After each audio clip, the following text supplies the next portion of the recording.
couple of weeks ago, beginning of October, when I first started to hear that the NCAA was considering, liberalizing their rules about athletes betting on professional sports. As of right now, if you're a college athlete in any sport, you can't bet on any. You can't bet on the NBA, the NFL, Korean professional baseball. All of that is a significant penalty.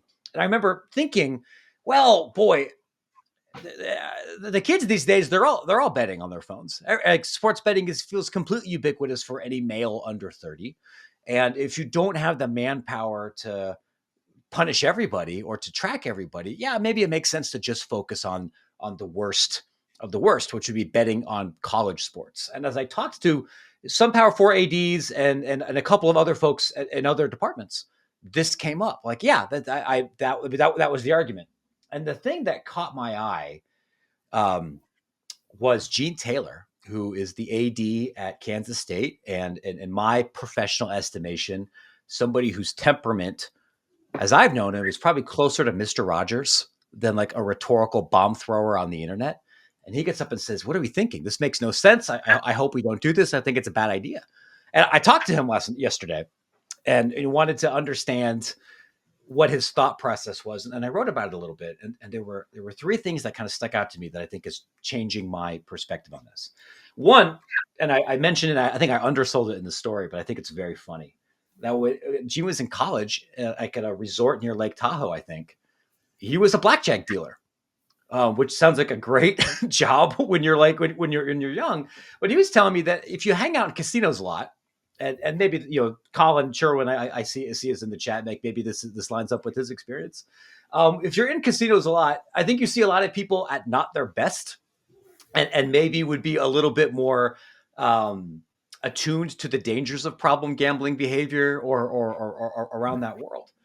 But he also told me that it's not nearly as difficult or expensive to monitor every athlete's gambling behavior as maybe some of our or other AD peers thought, and that you would have a lot of risks.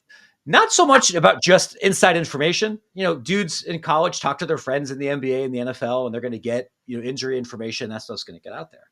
But this other idea of blackmail and about gamblers or organized crime, like we kind of saw with the NBA, or just other people putting pressure on folks within an athlete's circle to say, you don't need to throw a game.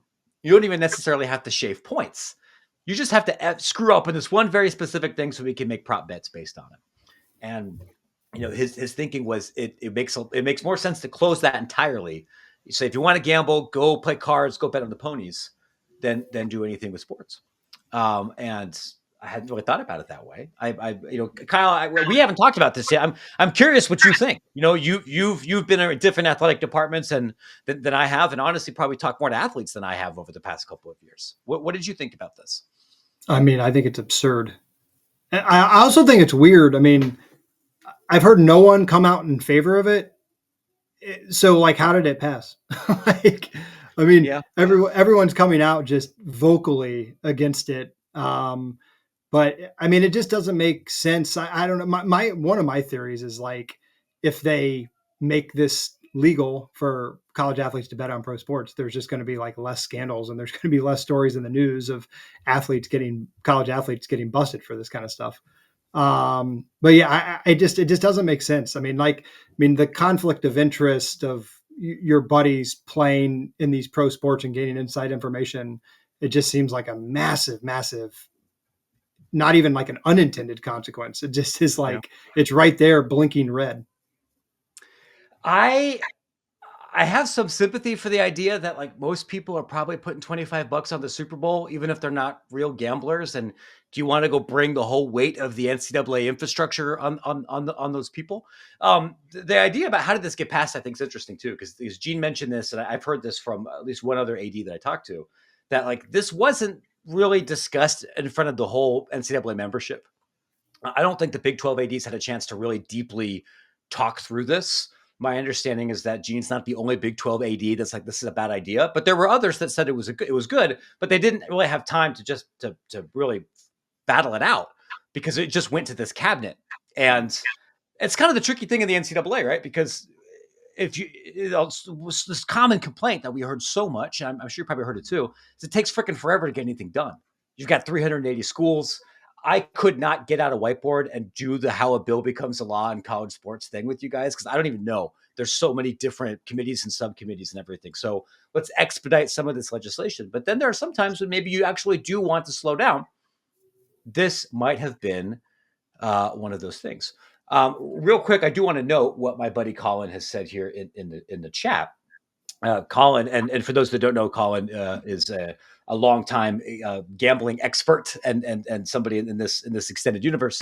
Colin says we should just ban sports betting from anything but fully legal outlets. The problems we see with point shaving or game integrity usually start with street agents, stuff that's overseas, that's not part of the FanDuel MGM. This makes some sense. Something that I need to report on more, and like other one of the Dan, one of the experts that I talked to kind of flagged this with prediction markets kind of blowing up that are functioning essentially as sports betting without really sports betting. The opportunities for things to people to do stuff in the kind of gray area seems even more significant than it was 2 years ago, and that's going to be. I don't think there's necessarily easy answers to some of those things. Well, Yeah, go ahead, please. no, I was just going to ask a question. I mean, I talked to this with some writer colleagues over the weekend. Obviously, I mean, this NBA scandal and some of the college guys that have gotten caught up, they're getting caught because it's now legal. I mean, because there's these abnormal bets and everything, and it's all getting caught. Would you rather things be legal now everywhere and people are getting caught, but it's just so omnipresent in the news and we're hearing so much about it that it kind of clouds your sensibilities or whatever? Or would you rather it still, only be like legal in Vegas and we hear nothing, but there is shady stuff going on that we don't know about? Well, that's a really good question. And I can only speak for like my own temperament. And I think it's just because I've spent the last year with gambling everything just beamed directly into my eyeballs anytime I'm doing anything associated with sports. The part of me is like, you know what? Maybe I wouldn't mind if this became more like it was in the 70s, where you have to go to Vegas, Atlantic City, or a frat basement or someplace kind of skeezy. I've heard other people even like make this argument about like porn, right? Like, no, like the porn's everywhere now. It might have been better if you have to feel like you're doing something vaguely antisocial, even if that has other problems in society. You just don't know about it. Um, I think that's a philosophical question that I think extends beyond the purview of just gambling.